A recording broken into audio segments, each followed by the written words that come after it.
Isang resolusyon ang inihain sa Senado para hikayating sumuko si Senador Ronald Bato de la Rosa.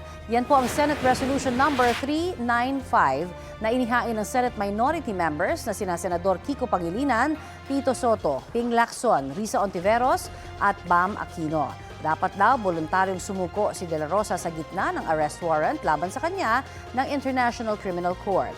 Ayon sa resolusyon, walang kapangyarihan ang Senado na magbigay ng protective custody o magsilbing sanctuary ng mga mambabatas. Sabi ni Senate President Alan Peter Cayetano, nirerespeto niya ang opinyon ng mga miyembro ng minorya. Pero dapat daw bigyan ng oportunidad si De La Rosa na gamitin ang lahat ng legal remedies. Sa panayam ng unang balita sa unang hirit, sinabi ni De La Rosa na maraming Pilipino raw ang nagsasabi sa kanyang huwag siyang papahuli sa anilay mga dayuhan.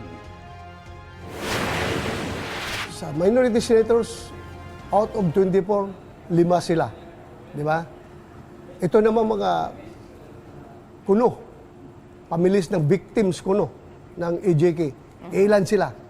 Lahat ng tao nagsasabi sa akin, Sir, huwag kang magpapasiil yan sa mga dayuhan.